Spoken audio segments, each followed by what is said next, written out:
मैं सुभाष सिंह कुशवाहा आप सभी मित्रों को नमस्कार, आदाब, सलाम, नमो बुधाय, जय भीम।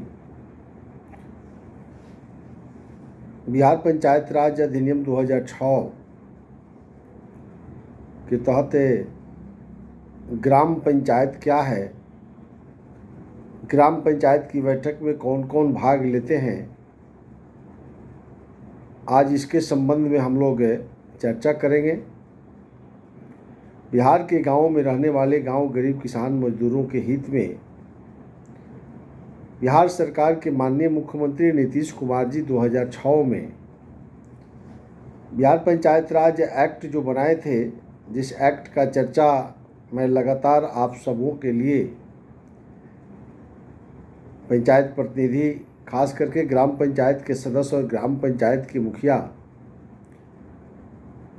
को राज्य सरकार ने एक बड़ी जवाबदेही तय किया है पंचायत सरकार के रूप में, और गांवों के विकास करने के लिए उनसे एक आशा भरी निगाहों से इस संविधान अधिनियम का निर्माण किया गया, जिसमें राज्य सरकार के द्वारा सभी पंचायत प्रतिनिधियों को प्रशिक्षण कार्य दिया गया। बहुत जगह अभी बाकी है जो चल रहा है। 4 किताब जो उपलब्ध कराई गई है, उसकी पहला किताब का अध्याय नंबर 6 जो ग्राम पंचायत क्या है, आप सभी को मैं बताते रहता हूँ, आप सबको जानकारी भी है। ग्राम पंचायत सदस्य और ग्राम पंचायत के मुखिया का संयुक्त नाम है ग्राम पंचायत। ग्राम पंचायत का संरचना है ग्राम पंचायत के सदस्य और मुखिया, यानी ग्राम पंचायत कार्यकारिणी की बैठक, वार्ड सदस्य और मुखिया की बैठक को कहते हैं। प्रत्येक 2 माह पर ग्राम पंचायत के मुखिया ग्राम पंचायत कार्यकारिणी की बैठक बुलाते हैं। यह मुखिया को अधिकार प्राप्त है, लेकिन यदि मुखिया बैठक नहीं बुलाते हैं तो अधिनियम यह प्रावधान किया गया है 1/3 यानी कुल ग्राम पंचायत सदस्यों के तीसरा भाग लिखित अनुरोध करते हैं तो विशेष बैठक कभी भी बुलाया जा सकता है। यानी समान बैठक बुलाने का अधिकार ग्राम पंचायत के मुखिया को है और ग्राम पंचायत सदस्यों को कभी भी बैठक बुलाने का अधिकार है, लेकिन उस बैठक का नाम होगा विशेष बैठक, और विशेष बैठक किसी एक एजेंडा पर ही बुलाया जा सकता है। ग्राम पंचायत की बैठक में जो 29 विभाग राज्य सरकार ने पंचायत सरकार को दिया है कि आप इस पर काम करें, तो 29 विभाग के पंचायत स्तर के जो पदाधिकारी हैं, उन पदाधिकारियों को ग्राम पंचायत कार्यकारिणी में बैठक बुलाने का प्रावधान धारा 20 के उपधारा 4 के तहत यह अधिकार दिया गया है कि ग्राम पंचायत के मुखिया अपने पंचायत के अंदर किसी भी विभाग को पंचायत स्तरीय पदाधिकारी को बुला सकते हैं, परंतु जो सरकारी कर्मचारी पदाधिकारी पंचायत स्तरीय पहुँचेंगे, उनको किसी मतों के मतांतर पर किसी विषय के चर्चा में भाग लेंगे, परंतु मत नहीं देंगे। यानी किसी विषय पर चर्चा हो जाए, मत विभाजन करने की आवश्यकता अध्यक्षता करने वाले व्यक्ति को हो जाता है, वैसी स्थिति में पदाधिकारी अपने मतों का प्रयोग नहीं करेंगे। यह बिहार पंचायत राज एक्ट धारा 20 के जब 4 को पढ़ेंगे तो यह स्पष्ट है। तो यानी ग्राम पंचायत कार्यकारिणी की बैठक में मुखिया अध्यक्षता करेंगे, मुखिया की अनुपस्थिति में उप मुखिया अध्यक्षता करते हैं, और उसमें ग्राम पंचायत के सभी सदस्य भाग लेते हैं। और पंचायत स्तरीय जितनी भी डिपार्टमेंट है जो गाँवों में काम करती है, कुल मिलाकर 29 विभाग है, वो सब विभाग के पंचायत स्तरीय पदाधिकारी भाग लेंगे। और ग्राम पंचायत की बैठक जब चलेगी, उस बैठक का मुख्य काम होगा जो ग्राम सभा में प्रस्ताव पारित हुआ है उसको एक एक करके उस पर विचार करना और उसका निदान कहाँ से होगा, कैसे होगा, इसका उपाय ढूंढना।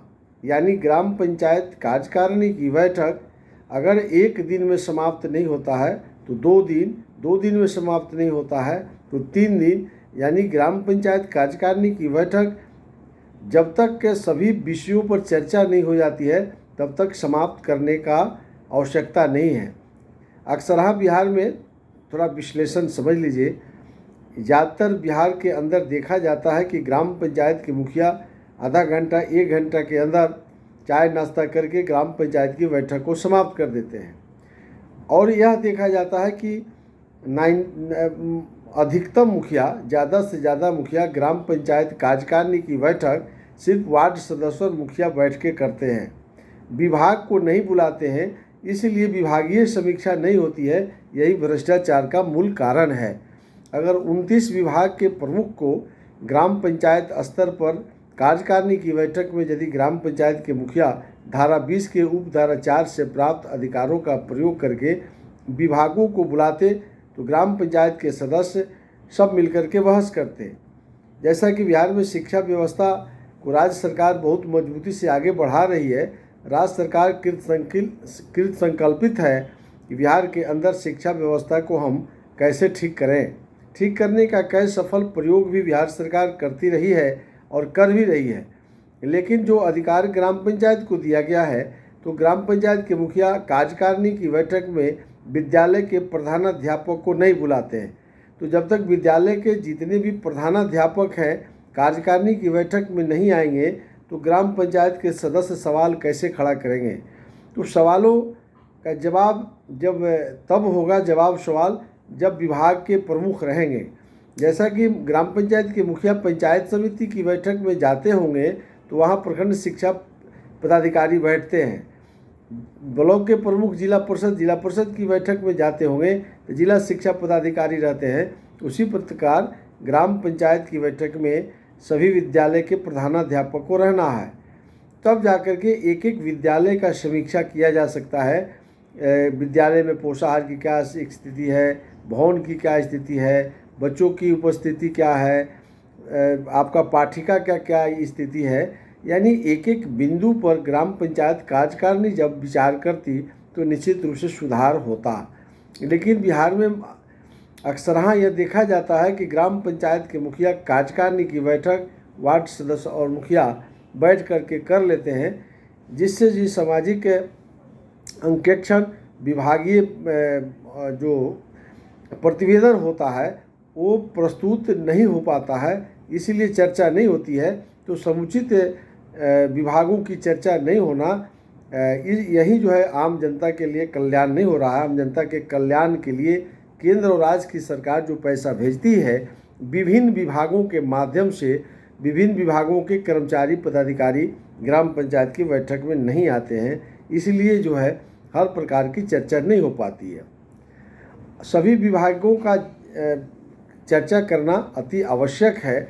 जब आगे आप किताबों का अध्ययन करेंगे तो आप देखेंगे कि ग्राम पंचायत को कितना काम करना रहता है। जैसा कि ग्राम सभा में जो भी प्रस्ताव लिया गया है उस प्रस्तावों पर चर्चा करना, एक एक निदान करना हमने बताया है। जैसे संसाधनों के प्रबंधन उत्पादन संबंधी कार्य में ग्राम पंचायत को क्या करना है, कृषि तथा कृषि विस्तार। अब ये जो कृषि विभाग के किसान सलाहकार ग्राम पंचायत कार्यकारिणी की बैठक में यदि ग्राम पंचायत के मुखिया पंचायत सचिव बुलाते तो पंचायत सचिव चूँकि सरकारी कर्मचारी हैं तो उनको ऊपर से ही डायरेक्शन रहता है, प्रखंड विकास पदाधिकारी ये सब लोग मिली भगत से जो है ये ग्राम पंचायत में नहीं चाहते हैं कि सरकारी कर्मचारी और पदाधिकारी भाग लें, क्योंकि ग्राम पंचायत स्तर पर जब मॉनिटरिंग शुरू हो जाएगा तो ब्यूरोक्रेसी समाप्त हो जाएगा। तो ब्यूरोक्रेसी जो है प्रशासनिक पदाधिकारी का जो है मनोबल इसलिए बढ़ा हुआ है कि ग्राम पंचायत के मुखिया कार्यकारिणी की बैठक में इन लोगों को नहीं बुलाते हैं। जैसा कृषि तथा कृषि विस्तार, अब कृषि विस्तार की चर्चा करना है। अब किसान सलाहकार अगर आपके बैठक में नहीं रहेंगे तो आप क्या चर्चा करेंगे। किसान सलाहकार रहेंगे तब न कृषि विभाग में आपको हॉर्टिकल्चर में क्या आ रहा है, एग्रीकल्चर में क्या आ रहा है, तो आप यानी उद्यान विभाग क्या कर रहा है, कृषि विभाग क्या कर रहा है, किस फसल के लिए अनुदान आ रहा है, किस मौसम में कौन खेती करना चाहिए, मिट्टी का जांच कब किया जाएगा। तो एक किसान सलाहकार अगर कार्यकारिणी की बैठक में नहीं रहेंगे तो ग्राम पंचायत के मुखिया और वार्ड सदस्य क्या चीज़ की समीक्षा करेंगे। यानी कृषि की समीक्षा तो नहीं हो पाएगी, अब किसानों का समस्या, अब मान लीजिए कि सिंचाई नहर है, तो सिंचाई नहर किसी पंचायत से गई है और सिंचाई विभाग का जूनियर इंजीनियर यानी कनीय अभियंता कार्यकारिणी की बैठक में रहेंगे। आपका जो है गाडा है जो नाला बनाने का काम करती है, तो गाडा का जूनियर इंजीनियर। बिजली, माननीय मुख्यमंत्री नीतीश कुमार जी ने कहा है कि हर खेत में हम मोटर लगाएंगे, बिजली देंगे। तो अगर बिजली नहीं पहुंचा है किसी किसानों के खेत में, तो कार्यकारिणी की बैठक में ग्राम पंचायत के सदस्य यानी वार्ड सदस्य अपने प्रस्ताव को लाएंगे। तो प्रस्ताव मुखिया सुनकर क्या करेंगे? तो यदि विद्युत विभाग का जूनियर इंजीनियर कार्यकारिणी की बैठक में रहेगा, तब न वार्ड सदस्य अपनी बातों को रखेंगे, तो ग्राम पंचायत के मुखिया जूनियर इंजीनियर से बात करेंगे कि साहब आप क्यों नहीं बिजली लगाते हैं, आपका हम वेतन बंद कर देंगे, आपके खिलाफ में कानूनी कर, तब न डरेगा। तो बिजली विभाग, लघु सिंचाई, गाडा ये रहेगा, तब न किसानों की समस्याओं का समाधान का प्रस्ताव लिया जाएगा। सब विभाग रहेगा किसानों से संबंधित। सामाजिक और फर्म वनोद्योग, लघु वन उत्पादन, ईंधन, चारा की व्यवस्था करना है। किसानों की पटवन की सुविधा सरकार देती है। समय समय पर बारिश, अतिवृष्टि, कम वृष्टि, सुखाड़ की स्थिति अभी बना हुआ है, तो कौन किसान जो है अनुदान के लिए ऑनलाइन किया कि नहीं किया, तो ये कार्यकारिणी की बैठक में जब विभाग रहेगा तब न करिएगा। अब पशुपालन है, तो पशुपालन विभाग का किसी कर्मचारी को नहीं बुलाइएगा।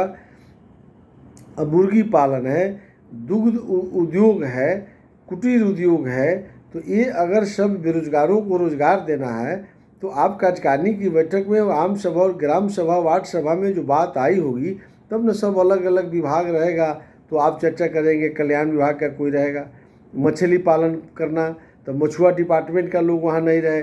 खादी ग्रामीण उद्योग है, कुटीर उद्योग है, आपको ग्रामीण स्वच्छता और पर्यावरण है। तो ये तमाम विभागों की चर्चा जब ग्राम पंचायत कार्यकारिणी में हम करेंगे, आप विभाग नहीं रहेगा, तो मुखिया और वार्ड सदस्य आपस में खूब चर्चा करेंगे। आपको मन है हम खूब काम करें, तो वार्ड और मुखिया को क्या काम करिएगा? जब तक सरकारी विभाग नहीं रहेगा, सभी विभाग के कर्मचारी नहीं रहेंगे, यानी पंचायत स्तर के, पंचायत समिति की बैठक में प्रखंड स्तर के सभी पदाधिकारी नहीं रहे, जिला परिषद की बैठक में जिला भर के सब अफसर नहीं रहेंगे, तो उस बैठक का क्या औचित्य है? तो ग्राम पंचायत कार्यकारिणी की बैठक के औचित्य वही समाप्त हो जाती है जब विभाग नहीं आता है। वार्ड और मुखिया बैठकर झूठ मूठ के बैठने से कोई लाभ मिलने वाला नहीं है। इसलिए अभी भी बिहार के मुखियागण से मेरा आग्रह होगा कि बिहार पंचायत राज एक्ट धारा 20 के उपधारा 4 को पढ़िए और उसके आलोक में सभी विभागों को बुलाइए। अब गृह निर्माण हो रहा है, तो आवास सहायक अगर नहीं रहेगा कार्यकारिणी के बैठक में, तो वार्ड सदस्य किसी वार्ड में अगर गृह निर्माण में प्रधानमंत्री आवास से घर बन रहा है और आवास सहायक 20,000 25,000 सुनने में आता है कि घूस मांगता है, तो यदि वह भ्रष्टाचार में लिप्त होना चाहता है, आवास सहायक है, आपका कनीय अभियंता है, तो ये तमाम लोग रहेंगे तब न सवाल किया जाएगा। विकास मित्र रहेंगे, तो ये सब लोग से सवाल वार्ड सदस्य करेंगे। पेयजल की व्यवस्था करना है, अब पेयजल नल जल की क्या स्थिति है, तो इंजीनियर रहेगा जो एमबी करता है, तब न उसके संबंध में बात करिएगा। अब सड़क, भवन, पुल, पुलिया, अब आरईओ डिपार्टमेंट को कह रहा है देखने के लिए, पुल निगम को कह रहा है देखने के लिए, तो आरईओ का जूनियर इंजीनियर मुखिया के कार्यकारिणी की बैठक में नहीं रहेगा, तो गांव में आरईओ का ठेकेदार सड़क बना रहा है और उसके गांव से सड़क निकल रही है और वो रोड घटिया किस्म का बन रहा है, तो किससे पूछिएगा? कौन एस्टीमेट दिखाएगा? कौन जवाब देगा? तो ये ग्राम पंचायत के मुखिया को इसके संबंध में सोचना पड़ेगा कि गाँवों के विकास में जो सड़क, भवन, पुल, पुलिया, जल मार्ग, जल का निकासी, बाढ़ की समस्या है, तो ये सिंचाई विभाग का जो है जूनियर इंजीनियर नहीं रहेगा, तो आप इस व्यवस्था को कैसे करेंगे? विद्युतीकरण वितरण, गाँव में हर घर में बिजली लगा कि नहीं लगा, तो हमने पहले कहा, तो उसके विभाग का ओवरसीयर रहेगा तब न बताएगा। गैर परंपरागत ऊर्जा स्रोत है, जन वितरण प्रणाली है। अब जन वितरण के दुकानदार है हर पंचायत में, 2 गो 3 गो 4 गो, और ग्राम पंचायत के मुखिया कार्यकारिणी के बैठक में जन वितरण प्रणाली के दुकानदार को नहीं बुलाएंगे, तो कैसे पता लगेगा वो खाद्यान्न बांट रहा है कि क्या कर रहा है, ब्लैक मार्केटिंग कर रहा है? ये तो उसको बैठक में बुलाना ना पड़ेगा। बाजार लगाना है, मेला लगाना है, पुस्तकालय है, वचनालय है, खटाल है, काजी हाउस बनाना है, ठेला स्टैंड बनाना है, ये तमाम बातों की जो पैसा आती है उसका सार्वजनिक पार्क बनाना है, खेलकूद के मैदान का डेवलपमेंट करना है, चारागाह का व्यवस्था करना है, सार्वजनिक स्थल पर कूड़ादान का व्यवस्था करना है, झोपड़ियाँ शेडों का निर्माण कराना है, सामान्य कार्य का अधीन योजना बनाना है, बजट बनाना है। तो इतना काम है और सब विभाग का डिपार्टमेंट नहीं रहेगा तो कैसे करिएगा। मानवीय क्षमता वृद्धि के संबंध में कह रहा है, शिक्षा विभाग को ठीक करना है, प्राथमिक शिक्षा को ठीक करना है, मध्य विद्यालय को ठीक करना है। तो पहला क्लास में बच्चे जो पढ़ते थे दूसरा क्लास में नाम लिखा है कि नहीं, तीसरा में गए कि नहीं। आप 5 वर्ष मुखिया रहते हैं तो देखिए कि पहला क्लास का 5 जोड़ दीजिए, वो छठा क्लास में गया कि नहीं। जब आप मुखिया बने हैं तो छठा क्लास में था तो आपको मैट्रिक पास किया कि नहीं, 11th में नाम लिखाया कि नहीं, 12th किया कि नहीं। तो उसको शुरू से स्टूडेंट क्रेडिट कार्ड के बारे में, एजुकेशन लोन के बारे में आप उसके दिमाग को ठीक करिएगा तब ना उसके कैरियर काउंसलिंग करना ना पड़ेगा। बच्चों के साथ 2 महीना 3 महीना पर ग्राम पंचायत के वार्ड सदस्य हर विद्यालय के प्राथमिक और मध्य विद्यालय के जिसके वार्ड के अंदर वो विद्यालय है उसके अध्यक्ष होते हैं, ग्राम पंचायत के मुखिया उसके साथ बैठते हैं। तो ये तमाम वयस्क शिक्षा है, अनौपचारिक शिक्षा है।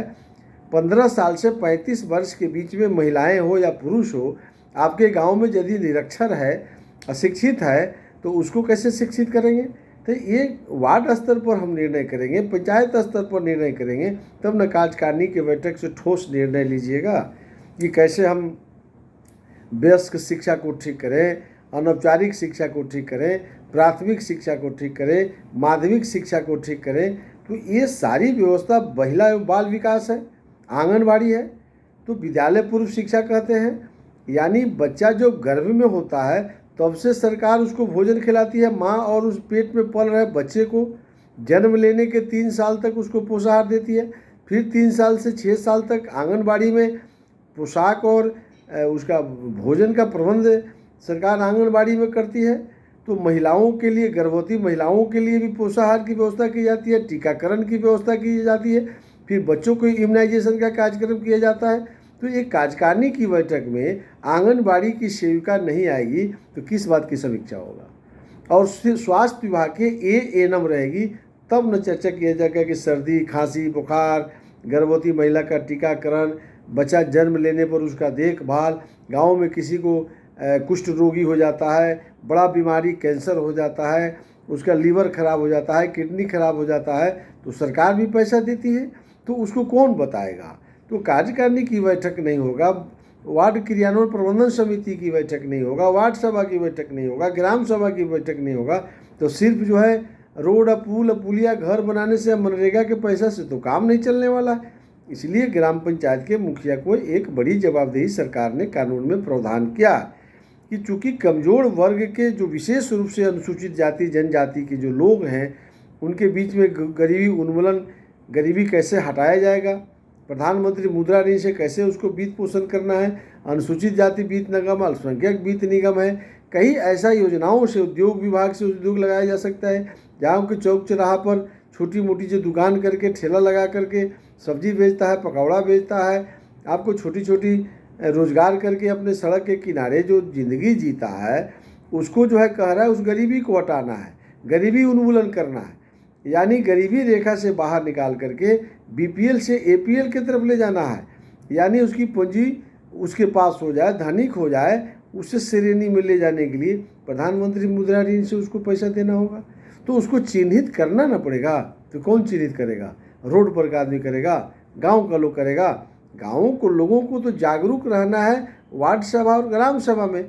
लेकिन ग्राम पंचायत के मुखिया को जो यह अधिकार दिया गया है कि गरीबी उन्मूलन आप ही को करना है, महिलाओं का विकास आपको करना है, बाल विकास ठीक करना है, शिक्षा को ठीक करना है, प्राथमिक विद्यालय आप ही को देखना है, मध्य विद्यालय आप ही को देखना है।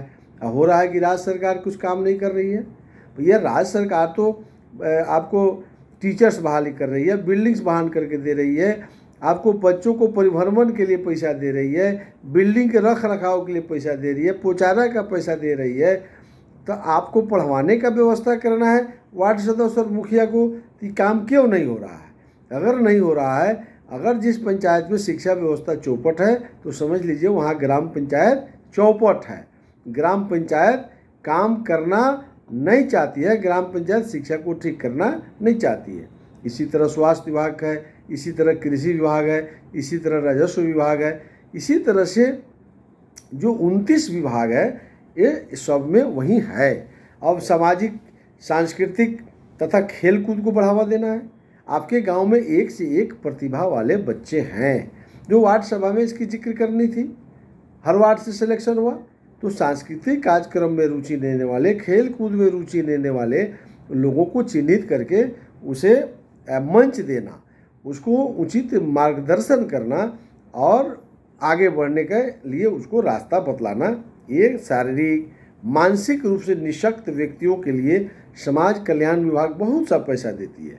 निःशक्त बच्चे, विकलांग बच्चे हैं, शरीर से विकलांग हैं, दिमाग से विकलांग हैं, वैसे निःशक्त बच्चों को चिन्हित करके पंचायत स्तर पर आप एक जगह ला करके सरकार के उससे अनुदान प्राप्त करके रोजी रोजगार की चिंता करना, उसके अभिभावकों को रोजगार कहाँ से आएगा इसकी चिंता करना, उस बच्चों की संपूर्ण शिक्षा की व्यवस्था हो इसकी चिंता करना, ये सभी काम ग्राम पंचायत कार्यकारिणी को यानी वार्ड सदस्य और मुखिया को संयुक्त रूप से इसको करने का प्रावधान माननीय मुख्यमंत्री नीतीश कुमार जी ने कानून में कर दिया है।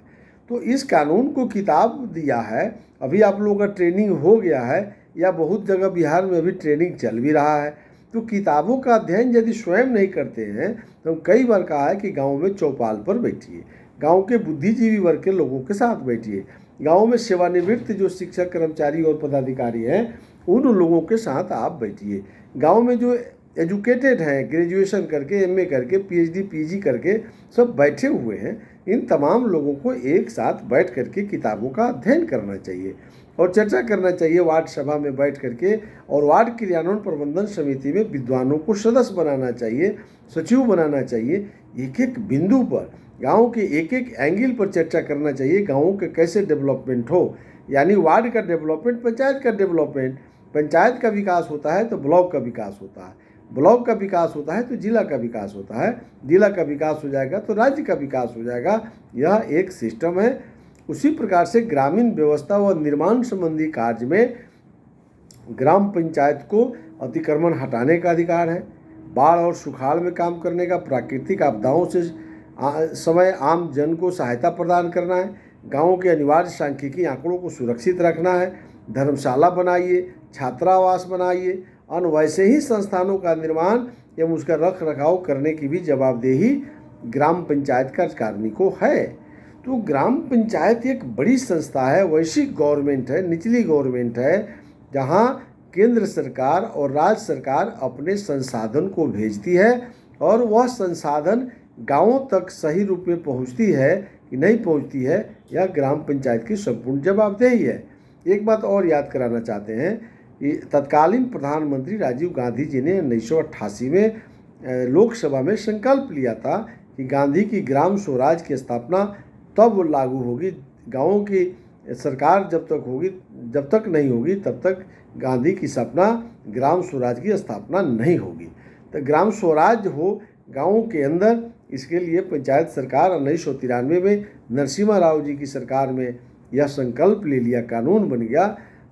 कानून बनने के 28 वर्षों के बाद भी आज भी गाँवों की सरकार जो राजीव गांधी जी ने 88 में सपना देखा था, आज भी वो सपना अभी अधूरा है। हम सब मिलकर के इसको प्रयास करना चाहिए, इसको आगे बढ़ाना चाहिए, क्योंकि जो दिल्ली से 1 रुपया चलती है तो गाँवों में 1 रुपया पहुँच जाए, यानी 100% रुपया पहुँच जाए। आज देख लीजिए मनरेगा की क्या स्थिति है। मनरेगा का पैसा अरबों खरबों में राज्य के पास आ रही है, उसमें पैसा आती है, बहुत पैसा आती है। अब वो पैसा जो है ग्राम पंचायत के अंदर जो है मनरेगा का पीओ बनाया गया है, रोजगार सेवक बनाया गया है। रोजगार सेवक के पास रोजगार मांगने के लिए लोग नहीं जाते हैं, यानी रोजगार सेवक प्रचार प्रसार नहीं करते हैं। परियोजना पदाधिकारी पीओ जो है वह प्रचार प्रसार नहीं करते हैं, क्योंकि ये लोग इसलिए गांव के लोगों को जागरूक नहीं करते हैं क्योंकि इनको लूटना है। जितना भी मनरेगा में पीओ है, मनरेगा का जेई है, और उसमें जो एसडीओ है, ये सब मिलकर के एक तरह से पैसों का बंदर बाट कर रहे हैं और ग्राम पंचायत प्रतिनिधियों पर थोपते हैं और कहीं ना कहीं ये इसका शिकार बनते जा रहे हैं। इसलिए मित्रों, अब जैसे मनरेगा में एक गांव में देखिएगा कि हर आदमी के खाता में आपको 3-3 हज़ार रुपया भेज देता है 15 दिन का मजदूरी, और उसको 3 हज़ार रुपया उसके खाता में जाता है और कहता है कि 500 रुपया आप रख लीजिए, आप 2500 रुपया हमको निकाल करके दे दीजिए। यानी मजदूर नहीं है, वह गांव में जानता भी नहीं है कि कौन की चीज़ का पैसा हमारे खाता में आ गया। वह दलाल सब घूमता है और जाकर कहेगा, हो काका आपके खातवा में हम 3,000 रुपया भेज दिया, अब 3,000 भेज दिए तो तू 500 रख लिया, 2,500 रुपया हमको दे दीजिए। तो इस तरह का लूट मचा हुआ है। तो इस तरह से ग्राम पंचायत की कार्यकारिणी यदि समीक्षा करना शुरू कर दी तो ब्यूरोक्रेसी समाप्त हो जाता, और ब्यूरोक्रेसी समाप्त हो जाता तो गाँवों के अंदर जो है बेरोजगारी फैलते जा रहा है, उसको हम लोग कंट्रोल करते, उस पर हम लोग अंकुश लगा सकते थे। गांव के बच्चों को शिक्षा उचित देने के बाद जो हमारे गांव में जो बेरोजगार हैं, बेरोजगारों को सूची बना करके 3 तरह के बेरोजगार होते हैं। एक तो मजदूर हैं जिसको मनरेगा में रोजगार देना है, एक वैसे बेरोजगार हैं जो मजदूर हैं लेकिन वह मिट्टी नहीं काट सकते हैं, तो उसको श्रम डिपार्टमेंट से लेबर कार्ड बनवा दीजिएगा, तो उसको बच्चों को ऑनलाइन पढ़ने का फ्री हो जाएगा, 5 लाख का उसका बीमा हो जाएगा, उसका बहुत सा साइकिल का पैसा मिल जाएगा, उसको घर मरम्मती के लिए पैसा मिल जाएगा। अगर उसमें भी कुछ ऐसे मजदूर हैं जो वो भी काम नहीं कर सकते हैं, तो वो छोटी छोटी दुकान करके ज़िंदगी जीना चाहते हैं, तो प्रधानमंत्री मुद्रा ऋण है, बैंकों से कई सहयोग लेकर उसको चाय की दुकान, पान की दुकान, छोटी छोटी दुकानों करके ज़िंदगी जीते हैं। एक वैसे शिक्षित बेरोजगार हैं जो नौकरियां खोज रहे हैं, तो उसके लिए प्राइवेटकरण है, कौशल डिपार्टमेंट है, वहाँ उसको प्रशिक्षण दिलवाने की ज़रूरत है। तो कुल मिलाकर के जब तक वार्ड सभा, वार्ड क्रियान्वयन प्रबंधन समिति, ग्राम सभा और ग्राम कार्यकारिणी की बैठक तब संभव होगी जब ये नीचे से प्रस्ताव आएगा, और तब ग्राम पंचायत कार्यकारिणी के लोग बैठेंगे, वार्ड सदस्य और मुखिया को आपस में बैठ करके गाँवों के विकास के लिए, एक एक व्यक्ति के विकास के लिए हम कैसे क्या करें, कैसे किस विभाग से हम समर्थन मांगें, पदाधिकारियों से कैसे सहयोग मांगें, हम जरूरत पड़ेगा तो जिला अधिकारी के यहाँ जाएंगे, सांसद विधायक तो आपके ग्राम सभा के पार्टी हैं, आप उनसे मिल करके आप सहयोग प्राप्त करके आप इस व्यवस्था को बहुत मजबूत कर सकते हैं। ग्राम पंचायत को अपनी बजट बनाने का अधिकार है, और उसमें श्रमदान करके हो, स्वच्छता अभियान चला करके हो, हर वार्डों में सफाई कर्मी की बहाल करना, टैक्स लगा सकते हैं। आपके अगर सरकारी ज़मीन में कोई फल सब्जी बेचता है, जितनी भी दुकान है आप उस पर टैक्स लगा सकते हैं। तो ये थोड़ा सा हिम्मत से काम लेना होगा, इसका एक बहुत ही टैक्सेशन करके आप पंचायत को विकास कर सकते हैं, आप उसमें चयन कर सकते हैं, स्टाफ की बहाली कर सकते हैं अपने संसाधन से, आप अपने संसाधन से बहुत कुछ कर सकते हैं। पुराने ज़माने में हम लोग देखते थे कि विद्यालय में गांव के लोग कोई बांस देता था, कोई कुछ भी सामान सामग्री दे करके, खर बांस जो बल्ला वगैरह दे करके विद्यालय बनाते थे। आज तो ये ट्रेंड समाप्त हो रही है, तो आपके ही बच्चे को विद्यालय में पढ़ना रहता है। अब तो सरकार के संसाधन को ही हम लोग सुरक्षित रख देंगे तो हर कुछ ठीक हो जाएगा। इसलिए आइए एक बार ग्राम पंचायत के कार्यकारिणियों को अंत में यह कहते हुए कि आपको एक बड़ी जवाबदेही, आप भाग्यशाली हैं, सौभाग्यशाली हैं कि आपको पंचायत प्रतिनिधि बनने का सौभाग्य प्राप्त हुआ है। कोई भी निर्वाचित प्रतिनिधि निश्चित रूप से ईश्वर का असीम कृपा है, साक्षात कृपा होता है, तब कोई जनप्रतिनिधि बनता है। तो इसको हम लोग सदुपयोग करें, बिहार के विकास में एक बार आगे बढ़िए। इसी आशा और विश्वास के साथ कल अस्थाई समिति की चर्चा करेंगे, ग्राम पंचायत की अस्थाई समिति को क्या क्या अधिकार है। हम फिर अगला वीडियो बना करके सब्सक्राइब जरूर करिए, यूट्यूब पर जा कर के ज़्यादा से ज़्यादा शेयर करिए। इसी आशा और विश्वास के साथ सबको नमस्कार, आदाब, सलाम, नमो बुद्धाय, जय भीम।